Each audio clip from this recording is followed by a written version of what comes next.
बिल्कुल, हम देख रहे हैं कि डॉलर के मुकाबले में पाकिस्तानी रुपया जो है रोज़ाना की बुनियाद पे तगड़ा हो रहा है। पिछले 1.5 महीने में हम देखें तो तकरीबन 50 रुपये जो है वो डॉलर की कीमत कम हुई है। आगे डॉलर का फ्यूचर क्या लग रहा है? जो आलमी हालात इस वक्त बने हैं, हमास वाला जो वाक़या हुआ है, इसके अलावा इंटरनेशनल मार्केट में हमने देखा कि जो तेल की कीमतें नीचे आ रही थी वो एक दिन में दोबारा 3.5-4% बढ़ गई हैं। गोल्ड की कीमतें भी आलमी मार्केट में बढ़ी हैं। इस सिनारियो में करेंसी क्या लग रही है, पाकिस्तानी रुपया क्या लग रहा है, इसका फ्यूचर क्या होगा, इसके ऊपर हम बात करेंगे। हमारे साथ फॉरेक्स एसोसिएशन के चेयरमैन मलिक बोस्तान साहब मौजूद हैं। मलिक साहब, ये बताइएगा, जो मौजूदा हालात हैं, जो एकदम चेंज हुआ है आलमी सतह के ऊपर, इसमें क्या लग रहा है रुपए का फ्यूचर आपको?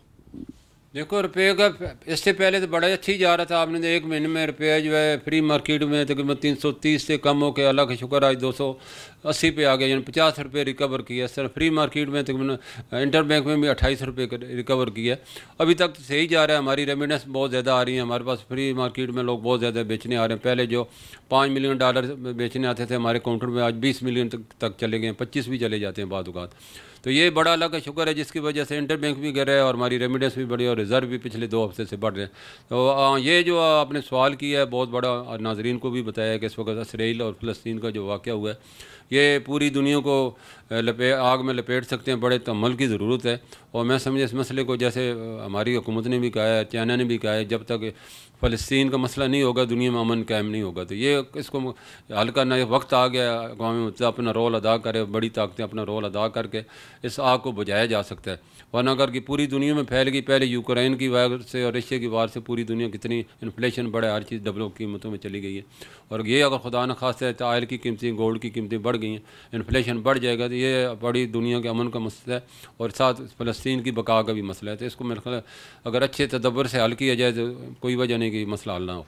तो आप क्या समझते हैं, अफगान ट्रांजिट जो है एक बड़ा मसला रहा है हमारे लिए, अब आप क्या देख रहे हैं? जो नई हिकमत अमली हमने अपनाई है, नवंबर तक का टाइम दिया गया है, इसको देखते हुए आपको क्या लगता है, और इस ऐलान के बाद अफगानी करेंसी पे क्या असर आता है? देखो अफगानी करेंसी तो दिन ब दिन मजबूत हो रही है, क्योंकि उन्होंने ऐलान कर दिया था आज से कोई 2 हफ्ते पहले, जिनके पास भी गैर मुल्की करेंसी है और वो उनको अब पाकिस्तान अफगानी रुपये में तब्दील करें, तो उनके इस ऐलान के बाद जो है अफगानी रुपया जो था 82 से बढ़ के 75 पे आ गया। तो उनका रुपया तो मजबूत है, क्योंकि लोग गैर मुल्की करेंसी बेच के अपना रुपया ख़रीद रहे हैं। तो हमारा भी यही हाल हुआ। हमारी हुकूमत ने भी ऐलान किया और हमने ऐलान किया, आवाम से दरख्वास्त की है, तो हमारी भी मजबूत तरीन करेंसी में शुमार होना शुरू हो गया। आपने देखा ब्लूमबर्ग ने कहा है कि एशिया की नंबर 1 करेंसी पे आ गया पाकिस्तान। तो इसकी यही वजह है कि 2-2 रुपये डेली गिर रहे हैं और हमारे लोग बेच रहे हैं। ये बड़ी अक्लमंदी है। और पाकिस्तानी में इन्वेस्टमेंट करेंगे तो 22% इंटरेस्ट बहुत ज़्यादा होता है, यानी कि 1 करोड़ पे आपको 22 लाख रुपये साल के मिलेंगे। और डॉलर जिन्होंने रखा है 330 का ख़रीदा है, उनको तो नुकसान होगा। तो यही होता है मुल्क से मोहब्बत और अपनी करेंसी से मोहब्बत का नतीजा जो आपके सामने निकला है। तो इंशाल्लाह मैं समझता हूँ ये सारा क्रेडिट आर्मी चीफ हो जाता है, जिन्होंने इसके ऊपर बर वक्त हमारी अपील पे एक्शन लिया। और एक्शन का नतीजा है कि आज पाकिस्तानी रुपया, पाकिस्तान की रेमिडेंस, पाकिस्तान के रिजर्व दिन ब दिन बेहतर हो रहे हैं। आप क्या समझते हैं, जो क्रैक डाउन की बातें की गई हैं, उनके जायदाद जब्त करने की बातें अगवानियों की गई हैं, मॉल्स में उनकी हम देखते हैं कि यहाँ बड़े बड़े बिजनेस हैं, उनको जब्त करने की बातें हो रही हैं कि अगर डेडलाइन में वो ना गए तो इस सिनारियो में आप क्या देखते हैं? ख़ासतौर पर हम देखते थे कि यहाँ से डॉलर बड़ी तादाद में स्मगलिंग होकर जाता था। इस सिनारियो में आप क्या देख रहे हैं करेंसी को, ख़ासतौर पर रुपये को क्या देख रहे हैं? देखो मैंने आज से कोई 1 साल पहले प्रेस कॉन्फ्रेंस की थी, जिसमें आप भी आए थे, और उसमें मैंने सबसे पहले ये हाईलाइट किए थे कि अफगान ट्रांजिट के जरिए हमारे इंपोर्टर जो है माहाना $2 अरब ले जाते हैं और हमें ड्यूटी का भी नुकसान है और हमारे फॉरेन एक्सचेंज भी जा रहे थे। इसको हुकूमत जो है इमीडिएट एक्शन ले, लेकिन उन्होंने देर आमद दुरुस्त आमद अब जाके उस पर जो अमल होना शुरू हुआ है। तो अफगान ट्रांसलेट अगर काबू हो जाता है तो पाकिस्तानी रुपया और ज़्यादा मजबूत होगा और हमारे रिजर्व बढ़ेंगे और हमारा ट्रेड भी बढ़ जाएगा। जहाँ तक अफगान रेफ्यूजी की माजरीन का तल्लक है, मैं समझता हूँ हमने 40 साल उनकी मेहमान नवाजी की है, उन्हें कोई तकलीफ़ नहीं पहुँचाई। अब पाकिस्तान ख़ुद क्राइसिस में है, उनसे यही देखो, जो रजिस्टर्ड है उनको कुछ नहीं कहा जा रहा है, जो अनरजिस्टर्ड गैर कानूनी तरीके से आए हैं उनसे रिक्वेस्ट की गई है कि आप जो है अपने आप को रजिस्टर्ड कराएँ और जो गैर कानूनी तौर पर वो वापस जाएँ। उनको मैं समझता हूँ हुकूमत का भी फ़र्ज़ बनता है, क्योंकि इंडिया चाहेगा कि हमारी गलतफहमियाँ पैदा हो और ये दोनों कौमें आपस में लड़ें और इस आग को जो है पाकिस्तान और अफ़गानिस्तान में लगाए और इससे नुकसान पहुँचाएँ। तो हमने बड़े तहम्मुल के साथ, इज़्ज़त के साथ इन्हें वापस करना है। और इन्हें अगर कोई टाइम मांगते हैं, उन्हें टाइम फ्रेम दिया जाए कि अपने आप को रजिस्टर्ड कराएँ, इस टाइम तक हम आपको वापस भेज देंगे।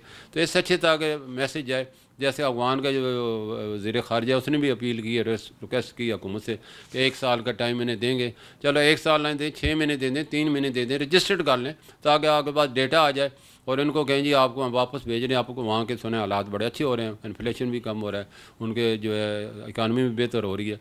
तो अब जो है तालिबान की हुकूमत भी आ गई, क्योंकि वो तो तालिबान की हुकूमत की वजह से जब जंग शुरू हुई थी यहाँ आए थे, तो अब उनकी अपनी हुकूमत है तो उनको जाना चाहिए, खुशी खुशी जाना चाहिए। तो मेहमान और मेज़बान जो है कोई दराड़े ना पड़े। और उसका इंडिया जो ख़ास तौर पर चाहता है कि दोनों मुल्कों में गलतफहमी पैदा कर के ईरान की तरह हमें भी लड़ाया जाए, तो इंशाल्लाह हमारी कौम बड़ी और हुकूमत बड़ी फहम फरासत से काम लेगी। और अफ़गानी भाई भी हमारे जो हैं वो भी समझते हैं पाकिस्तान के दुख को, कि पाकिस्तान इसके माशी तौर पर बहुत ज़्यादा कंगाल हो चुका है, समझो कर्ज़ों पे चल रहा है, कर्ज़े नहीं मिलते तो पाकिस्तान जो है, पाकिस्तान मजबूत है तो वो भी मजबूत है। तो हमें दोनों को मिल के इस मसले को हल करना है। आप क्या समझते हैं मलिक साहब, ये भी कहा जा रहा है कि ये जो सारा सिनारियो बना है डॉलर वाला, रुपया वाला तेज़ी से जो गिरा है, उसमें एक तासुर ये भी है कि शायद एक्सचेंज कंपनियां भी इसमें कहीं ना कहीं किसी तरीके से इन्वॉल्व रही थी। तो अब ये कहा जा रहा है कि बैंकों के रोल को जो है वो बढ़ाया जा रहा है, जबकि हमने देखा कि माजी में कमर्शियल बैंकों के खिलाफ रिपोर्टें भी आई कि वो सट्टेबाजी में मुलविस रहे हैं। तो आप समझते हैं कोई इस तरह का कोई अगर फिर कमर्शियल बैंक एक्टिविटी करते हैं, और या जिस तरह बातें हो रही हैं कि एक्सचेंज कंपनियों को बिल्कुल ही ख़त्म करने का इरादा है, क्या देख रहे हैं इस सिनारियो को आप? देखो ये हम तो गलत ही देख रहे हैं, क्योंकि बैंक जो है इनके मुंह खून लग चुके हैं, इन्होंने पहले ही पाकिस्तानी मैशत को तबाह कर दिया, और जितना इन्होंने नुकसान पहुँचाया, इन्होंने अरबों इन्वेस्टमेंट के खरबों का मुनाफा बाहर लेके जा रहे हैं। और जहाँ तक एक्सचेंज कंपनी का बड़ा आम रोल है, 98 में देख लें, 2014 में देख लें, अभी का देख लें, एक्सचेंज कंपनियाँ अभी तक जो है $70 अरब मुल्क में लाई हैं, $50 अरब जो है हुकूमत पाकिस्तान को दिया, $20 अरब पब्लिक को दिया। ये बैंकों ने ऐसा कौन सा तीर मारा है? इन्होंने तो हमेशा पाकिस्तानी रुपये के साथ खेले ही है। उसको हमने नाकाम बना लेके जब हुकूमत को इनकी शिकायतें लगाना शुरू की, ये पूरा सट्टा तो ये करते हैं, तो उन्होंने ये मास्क खोल लिया हमारे खिलाफ, अपने जो है एजेंट बिठा लिए मीडिया पे। उन्होंने कहा जी एक्सचेंज कंपनी को बंद, कोई कहते हैं जी एक्सचेंज कंपनी दुनिया में होती ही, उनको इतना नॉलेज है पता नहीं। उनको पता है पूरी दुनिया में एक्सचेंज कंपनी $700 अरब का बिज़नेस करती हैं, कोई ऐसा मुल्क नहीं है जिसमें एक्सचेंज कंपनी ना हो, इनका बड़ा रोल है। और हाँ, हमारे ब्लैक शीप हर जगह होती हैं, कौन से डिपार्ट है जिसमें नहीं है? तो किसी भी अगर कोई मत समझे, स्टेट बैंक का कोई एम्प्लॉई अगर वो वायलेशन करे, क्या स्टेट बैंक बंद हो जाएगा? या बैंकों को एम्प्लॉई का तो पूरा बैंक बंद करते हैं, एम्प्लॉई के खिलाफ एक्शन लें, यही पूरी दुनिया में होता है। और हमने भी यही कहा, अगर आपको समझते हैं कि एक्सचेंज कंपनी की वजह से मुल्क को नुकसान हो रहा है, तो हम वॉलंटियरली अपना कारोबार इनको देने के लिए तैयार है। हमें हमारे पैसे दे दें और ये चला के दिखाएं, हमें क्या मुल्क को नुकसान ही पहुँचाएंगे। और जो है इन्होंने तो कभी फ़ायदा पहुँचाया ही नहीं है। ये तो इतने इनके ये तो चाहते हैं एक्सचेंज कंपनियाँ बंद हो और उनके आगे मुकाबले में कोई ना हो। हम तो 1% में काम करेंगे, ये तो 10% में काम करेंगे, तो ये पाकिस्तान की मैशत को जो वर्कर मिडल है उसको भी तबाह कर देंगे। 1993 से पहले सिर्फ $2 अरब की सालाना मैशत आती, हमने मादे किए हैं। मैंने खुद अमेरिकन को कहा कि western union money transfer company से एग्रीमेंट कराए, आज अल्लाह का शुक्र है $3 अरब माना, वो भी इन्होंने जब से उनको दिया PRI का 20 रुपये इनको रिबेट अलग दिया जाता है, हमें $1 दिए जाते हैं। उसके बावजूद हमारी जो 1200 लोकेशन हैं वो $4 लाख ले रही हैं, इनकी जो 16,000 लोकेशन है वो $1 लाख लेके आ रही हैं। अब इनका यही, अब ये जो ब्रांचें बना रहे हैं होना तो यही है कि सबको मुकाबले की फ़ज़ा पैदा हो, और हमें कॉर्पोरेट कल्चर में हमें भी वही फैसिलिटियाँ दें, हमें भी वही पैसे दिए जाएँ जो बैंकों को दिए जाएँ, तो हम अभी $6 अरब को जाए $20 अरब भी ला सकते हैं। तो ये हमारी, मैंने हुकूमत को प्रपोजल दिया है, स्टेट बैंक को भी कहा है, तो अगर एक्सचेंज कंपनियों को बंद किया गया तो मुल्क का नुकसान हो, इनका तो कुछ नहीं जाना। इन्होंने तो क्योंकि हवाला लोग वहाँ हवाले में अपनी पेमेंटें दे के आ जाएंगे, तो जब हम पैसा आएगा नहीं तो ये खा के लोगों से लेंगे। इस तरह जो कैश लोग ले आते हैं, हमारा रेट क्योंकि अच्छा होता है, तो वो पाकिस्तानी अपने साथ लेकर हमें बेचते हैं। और हम जो है माना जो है इस वक्त $400-500 मिलियन इंटरबैंक में सिलेंडर कर रहे हैं, और ये सारी चीज़ें आना बंद हो जाएंगी तो फिर क्या करेंगे? फिर तो पाकिस्तान को और कर्ज़ों में जुकड़ देंगे। तो ये है कि इनको मुकाबले की फ़ज़ा जारी रहनी चाहिए। और जो हमारे लोग भी, हम लोग इनको ट्रेंड कर रहे हैं। ज़ाहिर है कि मनी चेंजर से कॉर्पोरेट कल्चर नहीं था, ना कोई ट्रेनिंग इंस्टीट्यूट था, इन्होंने एकदम प्रमोट किया गया, तो इसको हम टाइम लगेगा, हम भी इनको सिखा रहे हैं। फिर भी हमारी इनसे कहीं गुना अच्छी है, हमारी कंप्लेनें कम, इनकी ज़्यादा हैं। हमने फुली कंप्लाइंस की हुई है, वीडियो बनाते हैं, बायोमेट्रिक करते हैं, उनकी पूरी CDD EDD करते हैं। ये तो इतना नहीं करते, इनको पूछते ही नहीं है, सारा मलबा जो है एक्सचेंज कंपनी में गिराते हैं। और ये इनकी मिली भगत है, चंद लोगों को इन्होंने ख़रीदा हुआ है, वो मीडिया पे और प्रिंट मीडिया पे और सोशल मीडिया पे ये शोशा छोड़ते रहते हैं। तो पाकिस्तान को जो, हम तो इकनॉमिक सोल्जर हैं, जितना हमने रोल अदा किया 1998 को मैं बताऊँ, सिर्फ $400 मिलियन के रिजर्व थे। स्टेट बैंक के जो गवर्नर थे उन्होंने प्रेसिडेंट को भी बुलाया, जितने बैंकों के थे हमें भी बुलाया, तो किसी ने $1 का ऐलान नहीं किया, हमने वो हो सकता ऐलान किया सबके सामने। हम मुल्क को $10 अरब इकट्ठे कर हमने करके दिए।